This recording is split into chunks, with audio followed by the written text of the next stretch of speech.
Okay guys, in today's video, I'm going to give you a presentation on the Bitcoin halving.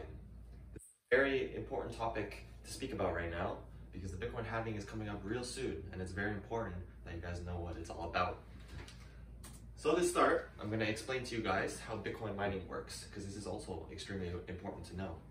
Bitcoin essentially has a network of transactions. So every time that you make a transaction, you send Bitcoin to someone else or they send it to you, it gets recorded.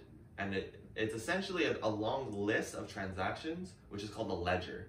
So it's just, imagine there's like a long list of transactions, and then eventually a big group of these transactions need to get put into a block so that they're divided into blocks of transactions.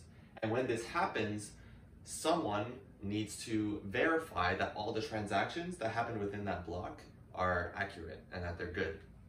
So essentially, there's a big race to find a special number. So each block, as soon as it's finished, which is about every 10 minutes or so, there's like a magic number assigned to the block, and then there's a race, and the first computer to essentially guess the magic number, that computer gets awarded a certain amount of Bitcoin.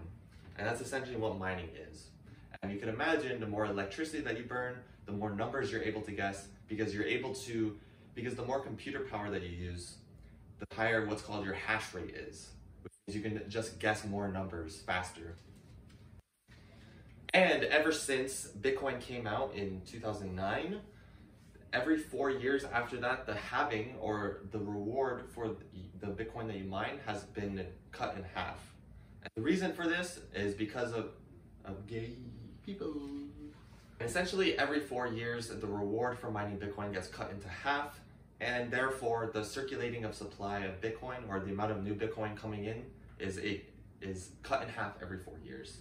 So let's talk about nodes versus miners. You might have not heard of nodes before, but essentially what a node is a copy of the entire blockchain. So every single transaction that has ever happened in the history of Bitcoin is stored onto various different computers across the entire world. In fact, you can download the blockchain for yourself and run your own node, which actually I recommend, and that's going to be a future topic.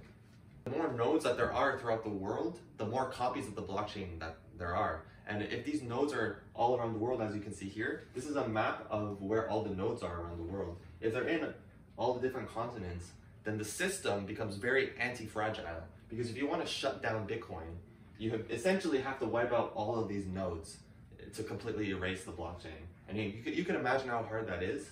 Even if you were to just, let's say, conquer America and get rid of all of these nodes, then you still have like a shit ton of other nodes from all around the world. And to be honest, our current system is a lot more fragile than this, because our system works from one centralized location, but this system freaking all over the world. So that's pretty lit. The main difference between nodes and miners is that nodes store the blockchain and they validate the transactions, make sure they're legit. But the miners are the one that actually are the first ones to cement the block, the first ones to add the block to the blockchain. So think of it like this: the miners are the one that solve the equation, and then all the nodes actually verify that the equation is correct.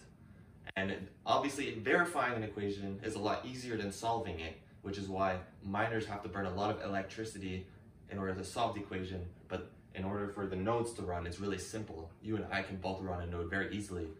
I believe it's you can easily store it on a 1 terabyte hard drive. Like, that's how small it is, the entire transaction history. When is the big day? The big day is actually slated for April 20th, which is pretty funny because it's 420 and it has some pretty good meme value. And that's pretty close. It's only 9 days away. So making this video so that you guys can prepare for this, maybe watch some more videos about it and make sure you know all about the halving and get your booty ready. So one thing I want to talk about the halving, I want to show you guys this chart that I first saw when I got into Bitcoin. The stock to flow chart by Plan B. Now this chart, guys, it's not 100% accurate, but when you're looking at stocks and various things, you can't really get a chart that's more accurate than this, if I'm going to be completely honest. Okay, so what is this? Essentially, this guy took the total amount of Bitcoin in supply and divided it by the new Bitcoin being added in, and then projected this gray line of what the price should be based on the amount of Bitcoin that is available. And these colorful dots are essentially what Bitcoin has actually been. So you can see here, it's actually pretty accurate. Like, it follows the chart pretty closely. There's some times where it doesn't follow the chart, and there's various reasons for that. Like, for example, in the first couple of halvings, it skyrocketed way above the projected price. And there's various reasons for that. A lot of excitement, a lot of hype for Bitcoin. But recently, in the recent cycle, it's dropped quite a bit below what it should have been. And this has driven people to not agree with this chart and say that it's bogus. But actually, it's actually a pretty accurate chart. It's gone up, it's gone way above the line, it's gone below the line. And look, when it went below the line this time, China banned Bitcoin, FTX completely collapsed. The biggest Bitcoin exchanges, the biggest crypto exchanges went bankrupt. Interest rates were going up, which forced a lot of people to sell their Bitcoin. So there's things that will drive it down, even though it's projected to be here, but it's a pretty accurate chart. And based on this chart, after this cycle, the new projected price for Bitcoin is around 500,000. And that does sound crazy, but remember, Bitcoin goes up in increments. It goes up exponentially. So 500,000 is the new projected average for the next cycle. So you guys better be ready for that. So guys, at the end of the day, it's important to take a chill pill. I know the Bitcoin halving can be really exciting. The Bitcoin halving has always made the price of Bitcoin go up. And yeah, that's really exciting. But look guys, you can't predict the price of Bitcoin. Don't try to sell it and buy back in like I said before. And yeah, just don't get too excited because it might not be as much of a difference as it has been in the past. There's a lot more Bitcoin in circulation now, so the difference of cutting that reward in half doesn't really make that big of a difference. So imagine this. If you're going from 50 to 25 as a reward, that's a pretty big difference. But now we're just going from 6.25 to 3.1125 or something like that. So it's not as big of a difference. And 93% of the Bitcoin has already been mined. So it might not make as big of a difference. So just take a chill pill.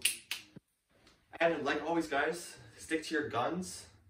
Stick to the philosophy, the ice cold philosophy of buying Bitcoin and holding it. Don't sell it. Just hold it. Learn all that you can about Bitcoin. Learn the fundamentals. And that's all you need to do, guys. And that's what I'm here to do for you. Thank you guys for watching this quick little video. I really appreciate you. And look forward to the next video. Look forward to new Bitcoin content. Boom!